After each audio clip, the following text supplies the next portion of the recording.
Bonjour, je suis Angélique, bienvenue sur la chaîne YouTube d'Épanouie Vie. Nous voici partis dans une série de podcasts sur les distorsions cognitives. Nos pensées négatives aboutissent aux distorsions cognitives qui sont des déformations de la pensée. Notre cerveau nous joue bien des tours et la réalité n'est pas toujours celle que l'on croit. Elles nous rendent bien malheureux car nous passons à côté de la réalité. Dans les prochains podcasts, nous allons évoquer la pensée binaire, la généralisation, la dramatisation et tout un tas d'autres distorsions cognitives. Je te laisse découvrir. La plupart du temps, nous contribuons nous-mêmes, inconsciemment, à entretenir ces distorsions. Mais j'en ferai également un lien rapide concernant les techniques préférées des PN, les pervers narcissiques, pour te soumettre à leur volonté et te faire du lavage de cerveau en t'illusionnant grâce aux distorsions. Ou bien encore les techniques des personnes toxiques qui te feront sentir mal. Nous en mesurerons les conséquences sur ta vie et bien entendu, je te donnerai des pistes de solutions, c'est le but, pour améliorer ton raisonnement et te créer une vie épanouie. Parmi les distorsions cognitives, aujourd'hui, voyons ce qu'est la généralisation. C'est une conclusion générale sur base d'un seul incident et d'induire que c'est toujours comme ça et pas autrement, alors qu'en fait, cela ne se produit que très rarement. On la débusque par l'utilisation fréquente dans le langage de la personne par « c'est toujours » ou « c'est jamais » comme ça. Bref, on généralise. Si un événement négatif survient, s'attendre à ce qu'il se reproduise à chaque fois et même finir par l'anticiper en entretenant des pensées négatives sur les sujets. C'est avoir peur à l'avance, s'attendre à un danger.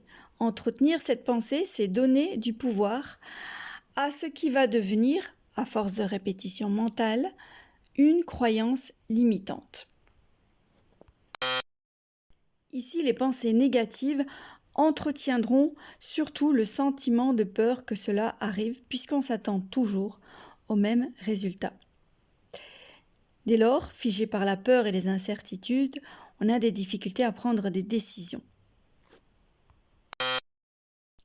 Dans les relations à autrui, généraliser le comportement d'une personne, s'attendre au même comportement et réaction vis-à-vis d'elle, c'est perdre la confiance qui pourrait entretenir favorablement cette relation.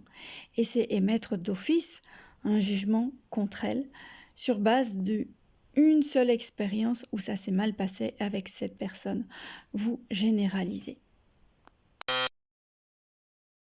La personne toxique, quant à elle, s'amusera de vos doutes pour entretenir vos peurs en vous rappelant au contraire à quel point vous n'avez mais jamais de chance, te focalisant ainsi davantage sur le sentiment général du manque de chance.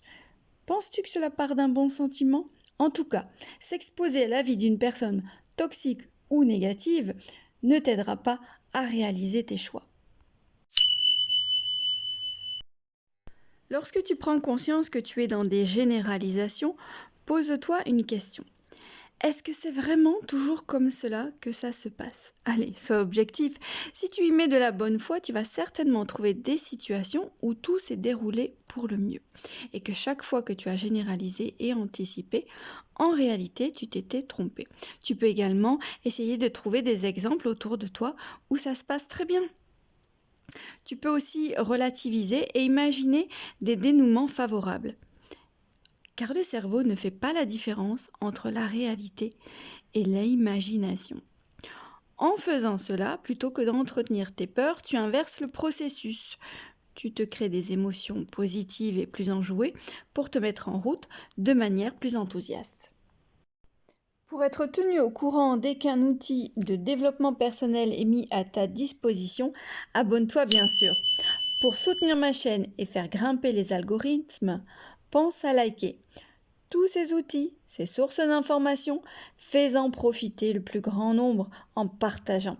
Je te remercie de contribuer à cette chaîne qui a pour but d'embellir la vie, de devenir une personne plus consciente et épanouie. Bien entendu, ces podcasts ne se substituent pas à une véritable séance de développement personnel individuel et surtout personnalisé. À très bientôt et coach mon vôtre!